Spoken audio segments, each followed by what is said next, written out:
Sabi mo sa'kin umirit ka pa ng isa. Oo, kung ganun, iinom mo na ngayon.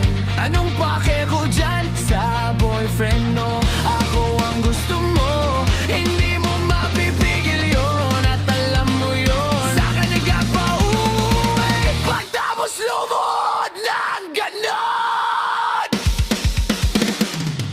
Dito ka sa'kin tumabay.